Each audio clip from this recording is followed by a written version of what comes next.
अस्सलाम वालेकुम। इंशाल्लाह आप सब खैरियत से होंगे। Welcome to the WordPress third class.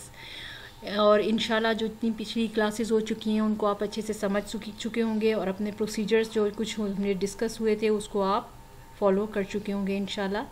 उसके बाद जो थोड़ा सा पिछले प्रोसीजर को हम रिवाइज़ करते हैं और उसके बाद हम नेक्स्ट प्रोसीजर स्टार्ट करते हैं। जो हमने सबसे पहला काम किया था, हमने होस्ट एक्सपर्ट होस्ट को देखा था। उस होस्ट से जाकर हमने होस्टिंग एंड डोमेन परचेज़ की थी। होस्टिंग एंड डोमेन परचेज़ करने के बाद हमारे पास जो मैसेज आया था, हमने वहाँ से सी पैनल को लॉगिन किया। लॉगिन करने के बाद हमने उसमें वर्डप्रेस और उसमें हमने बिज़नेस ईमेल और वर्डप्रेस को इंस्टॉल किया। उसको इंस्टॉल करने के बाद जैसे हमने उसको इंस्टॉल कर लेते हैं तो करने के बाद हमारे पास एक ये डैशबोर्ड आता है। इस डैशबोर्ड को हमें एक एडमिनिस्ट्रेशन की तरफ से ही हमें एक URL मिलता है, डोमेन नेम मिलता है। वो तो हमारा एक असली नाम होता है, जो हमारा ये एक ओरिजिनल नेम होता है। उस नाम के साथ जब हम डोमेन वर्डप्रेस इंस्टॉल कर लेते हैं तो वर्डप्रेस इंस्टॉल करते हुए हमने एक लॉगिन पासवर्ड देना होता है। वो लॉगिन पासवर्ड देने के बाद, ये हमारा ओरिजिनल नेम है। लॉगिन पासवर्ड देने के बाद जब हमारे पास हमने वो जब लॉगिन पासवर्ड डालने के लिए हमें जो एड्रेस लिखना पड़ता है वो ये एड्रेस लिखना पड़ता है, यानी अपनी असली डोमेन नेम के साथ स्लैश डालकर wp-admin हम अगर डालेंगे तो डालने से हमारे पास जो है वो लॉगिन पासवर्ड हमसे मांगेगा और वो लॉगिन पासवर्ड हम वो डालेंगे जो हमने वर्डप्रेस इंस्टॉल करते हुए बनाया था और उसको हमने अपने पासवर्ड से अपने सेव किया था।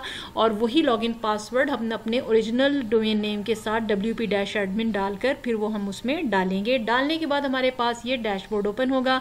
डैशबोर्ड हमारे पास जैसे ही ओपन होता है तो इस डैशबोर्ड का तारुफ करवाने से पहले कुछ मैं आपको इनिशियल स्टेजेस के काम आपको बताती हूँ जो आपको लाजमी करने हैं। सबसे पहले आपने क्या करना है, अपनी इस नाम के ये जो आपके पास ऊपर टैब बना हुआ है, इस टैब को आपने 3 दफ़ा और डुप्लीकेट कर लेना है। ठीक है, 3 दफ़ा और डुप्लीकेट कर लेना है। मैं क्यों डुप्लीकेट करना है मैं आपको बताती हूँ।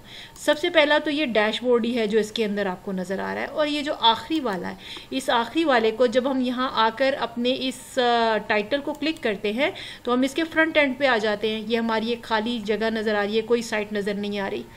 तो हम एक हमारा ये डैशबोर्ड हो गया और एक हमारा ये फ्रंट एंड हो गया। जो डैशबोर्ड है इसको हम बैक एंड कहते हैं, और ये फ्रंट नज़र आ रहा है जिसपे हमने साइट बनानी है इसको हम फ्रंट एंड कहते हैं। बैक एंड पे जो है इसको हम डैशबोर्ड भी कहते हैं, और ये किसके लिए होता है, एडमिन के लिए होता है। हम एडमिन है, काम करने वाले लोग एडमिन कहलाते हैं। और ये जो फ्रंट एंड होता है, ये जिस आपका क्लाइंट जो है या आपकी खुद की साइट है तो ये फ्रंट एंड देखने वालों के लिए, यूज़र्स के लिए होता है। जो देखने वाले होते हैं या आपके क्लाइंट होते हैं उनको हम यूज़र्स कहते हैं, जो पीछे जाकर काम नहीं कर सकते। तो यूज़र जो होते हैं ना, उनके लिए हम इसको UX UI कहते हैं। यहाँ हम डिज़ाइनिंग करते हैं। UX यानी यूज़र एक्सपीरियंस और UI यानी यूज़र इंटरफेस। ये दो काम हमारे यहाँ पर हमारा यूज़र कर रहा होता है। यूज़र एक्सपीरियंस क्या होता है, यानी वो कोई टैब ओपन करता है, कोई बटन ओपन करता है, कोई वीडियो ओपन करता है, कोई स्लाइडर देखता है, वो स्मूथ चल रहा हो, बहुत अच्छा चल रहा हो, उसको यूज़र एक्सपीरियंस कहते हैं। वो अच्छा होना चाहिए तभी साइट अच्छी होती है। और यूज़र इंटरफेस क्या होता है कि ये देखने में स्मूथ और ख़ूबसूरत और बहुत प्यारा डिज़ाइन, यानी जैसे कि जो क्लाइंट की रिक्वायरमेंट हो तो यूज़र इंटरफेस वो होना चाहिए। UX UI इस फ्रंट एंड को कहते हैं, और ये आपने नोट कर लेना है क्योंकि ये आपके टेस्ट में आएगा। और ये है आपका बैक एंड एडमिन एरिया, इसको हम एडमिन एरिया कहते हैं। ये हो गया। हमने जो अगला टैब डुप्लीकेट किया था वो क्यों किया था, वो इसलिए किया था कि हम इसमें जाकर यहाँ अपीयरेंस के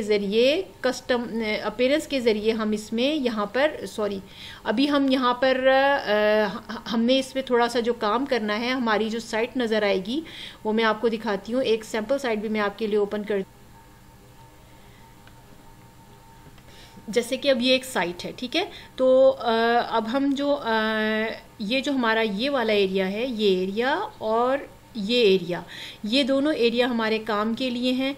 जो ये वाला एरिया है ना, ये टैब हमने क्यों खोलना है, वो इसलिए खोलना है कि ये वाला जो एरिया है, हेडर बनाने वाला एरिया, ये जहाँ हमने ये पेजेस बनाने होते हैं, इन्हें पेजेस कहते हैं।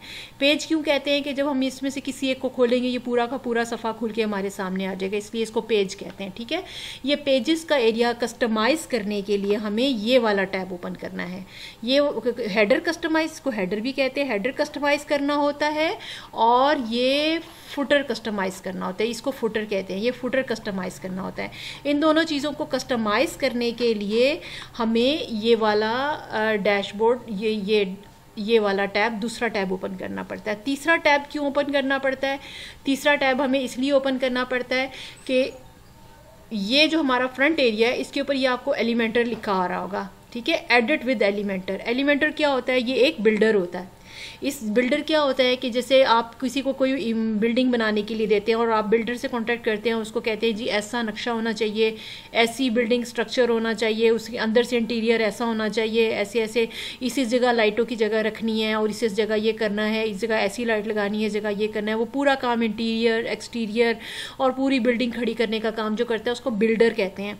इसी तरह पूरी वेबसाइट जो खड़ी करता है एक बिल्डर, उसको हम, वेबसाइट का जो बिल्डर होता है उसको हम एलिमेंटर कहते हैं। ठीक है, उर्दू में हम अपने बिल्डर को ठेकेदार कहते हैं ना, यहाँ पे वेबसाइट का ठेकेदार जो वो एलिमेंटर है। ठीक है, इस एलिमेंटर को याद रखिएगा।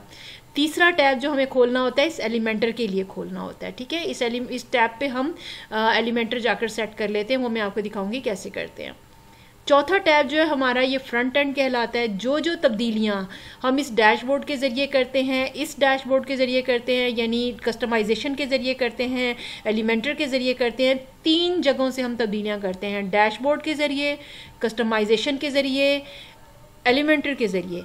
तो हम वो जो तब्दीली करते जाते हैं, यहाँ से लाकर उसको ऐसे रिफ़्रेश कर करके हम देखते जाते हैं कि जो हमने पीछे से काम किया था वो फ्रंट पे कैसा नज़र आ रहा है, यूज़र एक्सपीरियंस कैसा है, यूज़र इंटरफेस कैसा है। यहाँ पर आकर हम उसको चेक करते जाते हैं। अब हम बैक एंड पे आएंगे। अगला काम जिसकी हमने हैबिट बनानी है, नंबर 2, सेकंड वर्क जो आपने करना है, सेकंड हैबिट जिसे मैं कह रही हूँ, ये मैंने आपको हैबिट बताई है 4 टैब्स डुप्लीकेट करने की। अगली हैबिट क्या है कि आपने सबसे पहले ये जो आपको मैसेजेस नज़र आ रहे हैं ना, इनको यहाँ से ख़त्म करना है। अगर आपको यहाँ कहीं क्रॉस नज़र नहीं आ रहा तो पहले तो जो क्रॉस नज़र आ रहे हैं उनको क्रॉस करने हैं। बाकी जो क्रॉस नज़र नहीं आ रहा तो इधर आपने आना है, इधर साइट ऑप्शन को, स्क्रीन ऑप्शन को खोलना है, और यहाँ से ये सारे जो आपको टिक मार्क नज़र आ रहे हैं इनको आपने ऑफ कर देना है। जैसे ही आप इन्हें ऑफ करेंगे फिर उसके बाद ये आपने स्क्रीन ऑप्शन बंद कर देना है। ठीक है, और ये ऑप्शन नहीं अभी हो सकता तो इसको मत कीजिएगा। ठीक है, इसके बाद हमने क्या करना है, जब हमारा ये सब क्लियर हो जाएगा, आइए फिर देखते हैं कि डैशबोर्ड क्या चीज़ है। अब डैशबोर्ड के टैब्स का थोड़ा इंट्रोडक्शन करते हैं। ये आपकी 2 हैबिट्स कंफर्म होनी चाहिए। सबसे ऊपर माय डैशबोर्ड, ये वो टाइटल है जो वो टाइटल है जहाँ से आप जब वर्डप्रेस इंस्टॉल कर रहे थे तो आपने वहाँ पर टाइटल लिखा था। कभी अगर आप वहाँ पर टाइटल लिखना भूल जाएं तो आप क्या करेंगे, इधर सेटिंग पर आएंगे, इस टैब पर आने के बाद जनरल पर आएंगे, और जनरल के ऊपर आने के बाद यहाँ पर आप कुछ भी लिख देंगे तो आपका चेंज हो जाएगा। जैसे आप यहाँ लिख देंगे पोर्टफोलियो लिख देंगे, तो कुछ भी आप लिख देंगे तो वो यहाँ पर जाकर चेंज कर देंगे। और साइट टाइटल भी, टैगलाइन भी चेंज करना चाहे तो वो भी हो जाएगी। एक काम आपने और करना है, इसको टिक कर देना। ठीक है, और फिर उसके बाद आपने सबसे नीचे आकर और कुछ भी नहीं करना, सेव चेंज कर देना है। ये आप जैसे ही कर देंगे, ये देखिए ऊपर पोर्टफोलियो नाम चेंज हो गया। हम वापस इसको डैशबोर्ड पर कर देते हैं, टैब बंद कर देते हैं। उसके बाद हमने अगला क्या काम देखना है, पोस्ट क्या होती है, जो लोग ब्लॉग्स नहीं लिखते ये वो उसके लिए। हमने अभी पोस्ट को नहीं देखना क्योंकि हम अभी पोर्टफोलियो साइट का प्रोजेक्ट पहले स्टार्ट करेंगे। मीडिया क्या होता है, जो आप वेबसाइट बनाते हैं, उस वेबसाइट बनाते हुए जितनी भी आप तस्वीरें साइट पर डालते जाते हैं ना, वो इस मीडिया लाइब्रेरी में आती जाती हैं। पेजेस क्या होते हैं, ऑल पेजेस वो वाले होते हैं कि ये पेजेस जैसे कि होम है, शॉप है, कैटेगरी है, कॉन्टैक्ट है, ये ऐड न्यू करके वो नाम डालते जाना होता है, और वो पेज का नाम डालते जाते हैं तो वो बनता जाता है। जैसे कि हम यहाँ पर ऐड न्यू करेंगे, और ऐड न्यू करने के बाद हम यहाँ पर कोई टाइटल लिख देंगे, जैसे कि होम 2 करके हम यहाँ पर कर देंगे, नाम कोई लिख देंगे और हम इसको बस सिर्फ पब्लिश कर देंगे हमने, और यहाँ पे कुछ भी नहीं करना होता हमने, ये बस सिर्फ पेजेस ही बनाने होते हैं। बना के हम वर्डप्रेस डैशबोर्ड पे दोबारा जाते हैं और ये देखेंगे होम पेज 2 के नाम से पेज आ गया, ठीक है, ये पेज बन जाता है। ये पेज बाद में फ्रंट पे किस तरह लाना है ये हम देखते हैं। ये ऑल पेजेस के नीचे के टैब ये हैं 2, इसमें हर टैब के नीचे अपने टैब भी होते हैं, ठीक है। पेजेस के 2 टैब हैं, ऑल पेजेस यानी जो नज़र आ रहे हैं, ऐड न्यू यानी जो आपने अभी ऐड किया, कमेंट्स इसको भी आपने नहीं देख रहा। अपीयरेंस का क्या काम होता है?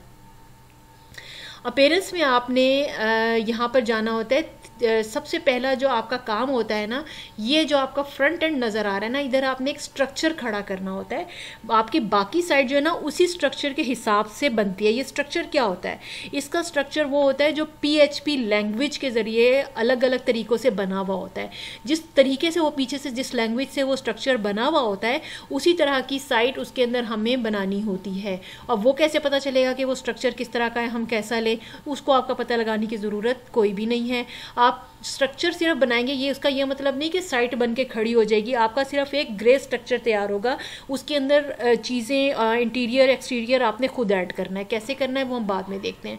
आपने जो थीम लेना है, थीम आपने यहाँ पर अभी फ़िलहाल एक्स्ट्रा ही लेना है, ठीक है। ये एक्स्ट्रा थीम, ये बहुत सारे थीम इसके अंदर हमें मिल जाते हैं। ये देखें ये कितने सारे थीम। ये थीम आपने जब कभी कोई यूनिवर्सिटी बनानी हो उसमें काम आता है। ये थीम जब कभी आपने कोई बहुत ही कलरफुल सी, बहुत ही अच्छी सी और बड़ी अच्छी एनिमेशन के साथ साइट बनानी होगी उसके लिए काम आता है। ये थीम हर तरह की साइट बनाने पर काम आ जाता है। एक ये वाला थीम हेलो थीम और ये एक्स्ट्रा थीम, ऐसे थीम है जिसपे हर तरह की साइट आप हर तरह का डिज़ाइन बना सकते हैं। बाकी साइट्स इस किस्म की हैं कि उसके ऊपर हर तरह का डिज़ाइन आप नहीं बना सकते। वो कैसे पता चलेगा कि जब आप कभी कोई चीज़ ऐड करना जाएंगे तो ऐड ही नहीं होगी, कोई मसला कर देगी। जो ये 2 थीम है ना, इसके अंदर आप किसी भी तरह की चीज़ ऐड करें तो वो इसको ना एब्जॉर्ब कर लेता है, उसके अंदर जिस तरह की भी चीज़ चाहे तो बना लेता है। फ़र्ज़ करें आपको ये एक्स्ट्रा लिखा हुआ ना नज़र आए तो आपने यहाँ जाना है, ऐड न्यू करना है, और ये स्क्रॉल करने के बाद ये कहीं पे भी आपको लिखा नज़र आ जाएगा। आपने यहाँ आके इसको एक्टिवेट करना है, ठीक है। यहाँ से एक्टिवेट जैसे ही आपको करेंगे ये आपके फ्रंट पे नज़र आना शुरू हो जाएगा। जैसे ही आपने इसको एक्टिवेट किया, अब आप अपने फ्रंट एंड पे आएंगे। अब आप देख रहे हैं आपके फ्रंट एंड पे ये इस तरह का लिखा नज़र आ रहा था, लेकिन जब हमने उसको एक्टिवेट कर लिया और यहाँ आके इसको रिफ़्रेश किया, हम फ्रंट एंड पे कैसे आए थे? हम इधर थे, हमने यहाँ इस पे क्लिक करना है, ये अपने साइट टाइटल पे हमने क्लिक करना है। हमने उसको एक्टिवेट किया, अपने इस टाइटल को क्लिक किया। क्लिक करने के बाद हमने इधर से क्लिक नहीं करना, सॉरी इधर से क्लिक नहीं करना हमने ये जो 4 टैब खोले थे इसको बिल्कुल नहीं छेड़ना आपने। ये 4 टैब जो हमने खोले थे इसको बिल्कुल नहीं छेड़ना, इन टैब्स के ऊपर को बैक नहीं करना। आपने आखिरी टैब जो खोला था ना फ्रंट साइड देखने के लिए, हर तब्दीली पीछे से करने के बाद इधर ही आके देखना है, ठीक है। इधर हम इसको खोलेंगे और इधर आके इसको हम रिफ़्रेश करेंगे तो ये देखें पीछे से जो हमने एक्स्ट्रा थीम बनाया था, सेलेक्ट किया था, उसने इस तरह का स्ट्रक्चर हमें दिया है। बस ये ऊपर नीचे स्क्रॉल नहीं करेगा। अभी हमें इसके अंदर चीज़ें बनानी है, इसके अंदर बनानी है जो भी बनानी है। अब हम वापस अपने थीम वाले टैब पे आ गए। देखिए हम थीम वाले टैब पे आए, हमने जैसे ही ये पेज एक्टिवेट कर लिया। एक्टिवेट करने के बाद हमें कहीं पे अभी ये इसको हमने एक्टिवेट करना है। अभी हमारा ये एक्टिवेट हुआ थीम। एक्टिवेट होने के बाद हम इधर आए। इधर आने के बाद हमने इसको रिफ़्रेश किया और रिफ़्रेश करके हमारे पास ये आ गया, ठीक है। हमने इसको एक्टिवेट कर लिया था, हमारे पास ये थीम आ गया। अब जब हमारे पास ये थीम आया तो ये देखें ये यहाँ भी नज़र आना शुरू हो गया। ये नज़र आना, हमने इसमें काम कोई भी नहीं फ़िलहाल, इसको नहीं छेड़ना। ये नज़र तो आ रहा है, इसको छेड़ना नहीं है। हमने डैशबोर्ड के पोस्ट के बारे में देख लिया, मीडिया के बारे में देख लिया, पेजेस क्या होते हैं उनको देख लिया। ये कमेंट को अभी नहीं छेड़ना आपने। एक्स्ट्रा आपने इंस्टॉल किया तो एक्स्ट्रा आ गया, इसमें अभी आपने कुछ भी नहीं करना। अच्छा, अब ये देखें, ये जो हमने ये सेकंड टैब हमने जो बनाया था, पहला टैब जो खुला था वर्डप्रेस के बाद डैशबोर्ड खुला था, उसके बाद हमने 4 टैब डुप्लीकेट 3 और किए थे। ये जो सेकंड टैब हमने डुप्लीकेट किया था इसको क्लिक करना है हमने। अगला काम, एक्स्ट्रा को इंस्टॉल करने के बाद अगले टैब को डुप्लीकेट करना है। और हमने क्या करना है कि ये देखें ना, हमारा जो जब एक्स्ट्रा हमने डाला था तो हमारी ये चेंजिंग हो गई थी। ये चेंजिंग जब जैसे ही हमारी हुई थी तो ये चेंजिंग होने के बाद हमारे पास हमारे पास जो है ये अपीयरेंस एस्ट्रा के नीचे अपीयरेंस नज़र आना शुरू हो गया, पहले नहीं था। ये देखें पहले ये थीम सिर्फ नज़र आ रहा था, सिर्फ थीम नज़र आ रहा था, थीम और एडिटर नज़र आ रहा था, बस ये 2 टैब नज़र आ रहे थे अपीयरेंस के नीचे। जैसे हमने एस्ट्रा डाला तो ये अपीयरेंस के नीचे हमें और इतनी सारी चीज़ें नज़र आनी शुरू हो गई। ठीक है, ये अपीयरेंस के अपने टैब हैं। आपको जैसे मैंने बताया कि हर चीज़ के अपने अपने, ये देखें पोस्ट के 4 टैब थे, मीडिया के 2 टैब थे, पेजेस के 2 टैब हैं, कमेंट्स का कोई नहीं है, एक्स्ट्रा के 4 टैब है, अपीयरेंस के 4 टैब नज़र आने शुरू हो गए जब हमने एक्स्ट्रा डाला। जब अपीयरेंस के 4 टैब नज़र आने शुरू हो गए तो हमने इधर डैशबोर्ड पर आना है और इधर आके अपीयरेंस पे आकर, क्योंकि हमें वो 4 टैब नज़र नहीं आ रहे तो हमने इसको यहाँ से आके रिफ़्रेश जब किया तो रिफ़्रेश करने के बाद हम अब दोबारा इधर अपीयरेंस पे आए और अपीयरेंस पे आने के बाद हमें ये कस्टमाइजेशन नज़र आना शुरू हो गया। हमने इसको भी क्लिक कर लिया।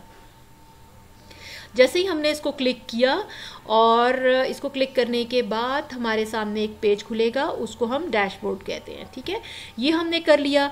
एक सबसे पहला काम हमने एक्स्ट्रा इंस्टॉल कर लिया था। एक्स्ट्रा इंस्टॉल करने के बाद हमने अब सेकंड टैब पर कस्टमाइजेशन को इंस्टॉल कर लिया, कस्टमाइजेशन को ऐड कर लिया। इसको ऐड करने के बाद एक और डैशबोर्ड हमारे सामने आ गया जिस पे हमने काम करना है। इस पर हमने क्या काम करना है? इस पर हमने सिर्फ 2 ही काम करने हैं। क्या काम करने हैं? जैसे ये एक वेबसाइट है, इसमें ये जो हेडर बनाना है, इसको हमने बनाना क्या है? कस्टमाइज करना है। वही जो हमने पीछे से कस्टमाइजेशन खोली थी हम यहाँ से भी खोल सकते हैं, लेकिन हम यहाँ से नहीं खोल रहे। एक तो ये हेडर बनाना है, ये बनाना है, और एक ये फुटर बनाना है, इसको कहते हैं फुटर। एक ये फुटर का काम करना है कस्टमाइजेशन से, और एक हमने ये हेडर का काम करना है। मेन्यू भी कहते हैं इसको, हेडर भी कहते हैं। ठीक है, मेन्यू एंड हेडर, इसके 2 नाम है। ये आपका क्वेश्चन बनेगा इंशाल्लाह, मेन्यू एंड हेडर। आपने क्वेश्चन साथ साथ लिखते जाएं, ये आपके टेस्ट में काम आएंगे। इसको मेन्यू भी कहते हैं और हेडर भी कहते हैं और पेजेस भी कहते हैं। 3 नाम है इसके। ये आप क्वेश्चन के लिए प्रिपेयर करें, इसको लिखें अपने पास। 3 नाम है, मेन्यू भी कहते हैं, हेडर भी कहते हैं, पेजेस भी कहते हैं। ठीक है, ये हमने कर लिया। ये हमारा पहला टैब था और दूसरा टैब हमारा कस्टमाइजेशन का तैयार हो गया, जहाँ हमने हेडर बनाना है और फुटर बनाना है। दूसरा डैशबोर्ड तैयार हो गया। अब हमें तीसरे डैशबोर्ड के लिए क्या करना है? ये इस पर अभी भी डैशबोर्ड आ रहा है, तो इस पर हमें तीसरे के लिए क्या करना है? प्लगइन्स पे जाना है। प्लगइन क्या होता है?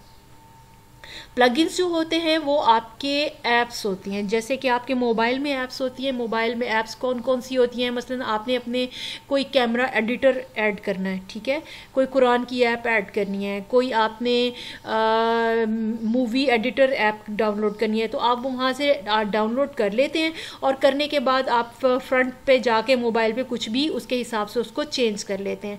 ये प्लगइन भी वेबसाइट में बिल्कुल इसी तरह होते हैं। वर्डप्रेस में प्लगइन इस्तेमाल होते हैं, इसी तरह ही होते हैं। तो ये इंस्टॉल्ड प्लगइन में तो वो आते रहते हैं, इसके टैब्स में क्या क्या इंस्टॉल्ड प्लगइन में वो आते रहते हैं जो ऐप आप डाउनलोड कर लेते हैं। ऐड न्यू में आपने कोई नई प्लगइन ऐड करना है, जैसे कि मसलन मैं ऐड न्यू करना चाहूँ, मैं इधर से आके ऐड करूँगी, तो मैं कोई मुझे यहाँ से ऐड करना है कोई व्हाट्सएप, जैसे कि WHAT, मैंने कोई व्हाट्सएप ऐड करना है, व्हाट्सएप का प्लगइन ऐड करना है। मैं जब इसको व्हाट्सएप लिखूंगी तो यहाँ पर जॉइन चैट का फर्ज करें प्लगइन आ गया, मैं यहाँ से इसको इंस्टॉल कर लूँगी और इंस्टॉल करने के बाद यहाँ पर मैं जब ये इंस्टॉल हो जाएगा और इसको फिर मैं यहाँ से एक्टिवेट कर दूँगी। जब ये एक्टिवेट ना हो जाएगा तो फिर ये इंस्टॉल्ड प्लगइन, यानी जो प्लगइन इंस्टॉल होते हैं उनमें आ जाएगी। ये मेरी अपनी पुरानी साइट है तो उसमें और बहुत सारे इंस्टॉल हुए हैं।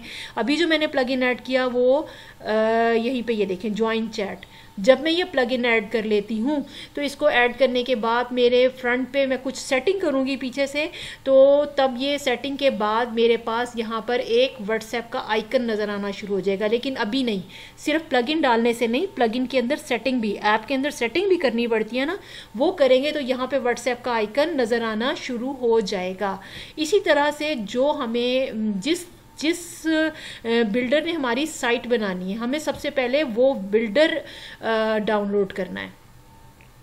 यानी कि जैसे ये एक वेबसाइट है, मैंने आपको बताया था कि ये एलिमेंटर है, ये हमारा बिल्डर है, हमारा कंस्ट्रक्टर है, हमारा जो ठेकेदार है ना जिसने हमारी वेबसाइट बनानी है। इसको हमें ऐप से यानी कि प्लगइन से इसको हमें इंस्टॉल करना पड़ेगा। हम प्लगइन में जाएंगे और यहाँ पर जाकर ऐड न्यू करेंगे। ऐड न्यू करने के बाद बिल्कुल उसी तरह से जैसे हमने वो ऐड किया था हम एलिमेंटर लिखेंगे।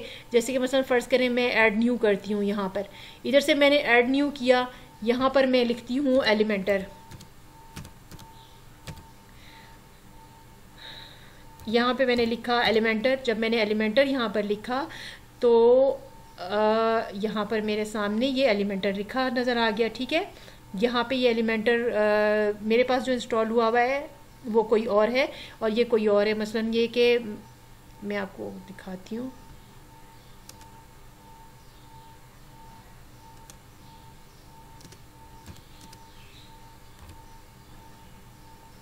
ये मैंने एलिमेंटर लिखा कैपिटल ई डाल के और ये फिर लिखा। उसके बाद इसको यहाँ से ये देखें यहाँ पे लिखा है इंस्टॉल नाउ, इंस्टॉल नाउ। मेरे पास इंस्टॉल नाउ क्यों नहीं आ रहा? क्योंकि मेरे पास इंस्टॉल प्लगइन में पहले से ही रखा हुआ है लेकिन मैंने उसको एक्टिव नहीं किया हुआ। मैं इसको जैसे ही यहाँ से एक्टिव करूँगी, ये मैं मेरे एक्टिव करने के बाद ये देखें ये यहाँ पर एलिमेंटर एक्टिव हो गया। ये देखें ये ब्लू कलर का हो गया, ये एलिमेंटर एक्टिव हो गया। और ये जैसे जैसे हम प्लगइन एक्टिवेट करते जाते हैं और जैसे जैसे हम प्लगइन जो हम डालते जाते हैं उन प्लगइन्स को हमने यहाँ से जो बहुत इंपॉर्टेंट काम करना होता है उसको आपने पक्का याद रखना है। मैं भूल जाती हूँ इस चीज़ को, इसलिए मैं आपको बहुत सख्त ताकीद कर रही हूँ। Enable auto update. Enable auto update करने से क्या होता है कि ये जो ऐप्स होती हैं ना ये बार बार अपडेट होती रहती हैं, इसमें नई नई चीज़ें आती रहती हैं। अगर आप इसको एनेबल ऑटो अपडेट यानी खुद ब खुद अपडेट होने वाला ऑप्शन नहीं करेंगी तो बाज़ औक़ात इसमें कोई नई चीज़ ऐड होती है तो हमने जो पहला पुराना प्लगइन अपडेट किया हुआ होता है तो वो हम अपडेट करते ही किया हुआ होता है, हम उसको दोबारा एनेबल पे नहीं लगाते तो वो खुद ब खुद ही अपडेट नहीं होता, तो फिर वो हमारे वेबसाइट में कुछ ख़राबी होना शुरू हो जाती है। अगर आप ये एनेबल ऑटो अपडेट कर देते हैं तो फिर ये ख़राबी नहीं आती। यानी फिर जो हमने जो चीज़ इस प्लगइन के ज़रिए बनाई हुई होती है, बस फ़र्ज़ करें हमने व्हाट्सएप का ये आइकन फ्रंट पे इस ऐप के ज़रिए डाला हुआ है तो वो आइकन अगर उन्होंने कोई पीछे से कोडिंग के ज़रिए कोई तब्दीली कर भी दी थी तो वो हमारी तब्दीली ऑटोमेटिकली हमारी साइट पर हो जाएगी। कब होगी? जब हमने इसको एनेबल ऑटो अपडेट किया हुआ होगा। अब देखिए मैंने इसको एनेबल ऑटो अपडेट किया हुआ था तो वो कह रहा है कि आप इसको डिसेबल भी कर सकते हैं। नहीं, हमने नहीं डिसेबल करना। इस तरह से ये प्लगइन ऐड हो जाते हैं, ठीक है। और ये प्लगइन ऐड होने हो गए। जैसे ही ये प्लगइन ऐड हुआ तो हमने यहाँ क्या करना है, हमने अपने तीसरे टैब पर आना है। तीसरे टैब पर आना है। पहले हमने पहला डैशबोर्ड हमने ओपन कर लिया था, हमारा पहला प्लगइन डैशबोर्ड का था और हम अपने पहले उस प्लगइन पे जैसे हम यहाँ पर आते हैं हमारा डैशबोर्ड था। डैशबोर्ड के बाद हमने दूसरा एक्टिव कर लिया कस्टमाइजेशन का। तीसरा जो हमने टैब ओपन किया हुआ था इसमें हम अब अपनी फ्रंट साइड पे जाएंगे। फ्रंट साइड पे जाने के बाद फिर हम इसको रीसेट करेंगे और हमारा भी एक्टिवेट नहीं हुआ हुआ। हम इसको यहाँ से हम इस प्लगइन को जाएंगे, इंस्टॉल प्लगइन देखेंगे। इंस्टॉल प्लगइन देखने के बाद हमारा ये एलिमेंटर यहाँ से आया हुआ है और अभी इधर फ्रंट पे नहीं आया क्योंकि हमने अभी यहाँ पर टेम्पलेट नहीं डाला, यहाँ पर अभी हमने कोई काम नहीं किया। जैसे ही हम एलिमेंटर का कोई काम करेंगे तो यहाँ पर हमारा वो काम नज़र आना शुरू हो जाएगा। तो यहाँ पर क्या होगा कि ये देखिए ऐसे नज़र आना शुरू हो जाएगा ये। तो ये जो तीसरे टैब की आपने अपनी हैबिट अगर बना ली ना तो आप क्या करेंगे कि अपने डैशबोर्ड से ये जो आप ये देखें अपने डैशबोर्ड पे अभी हम वापस जाते हैं। अगर टैब वापस जाने के लिए फिर हम इधर पोर्टफोलियो पे ही क्लिक करते हैं तीसरे टैब में। तो ये जो आप अपने डैशबोर्ड से इधर आए हुए थे और यहाँ से आप अपने फिर फ्रंट पे आएंगे। फ्रंट पे आने के बाद आपका यहाँ पे वो एलिमेंटर नज़र आना शुरू हो जाएगा। जैसे ही वो नज़र आना शुरू हो जाएगा इस टैब के ऊपर आप इसको यहाँ से एक्टिवेट कर लेंगे। जैसे आपने यहाँ से जैसे इसको फ़र्ज़ करें एक्टिवेट कर लिया।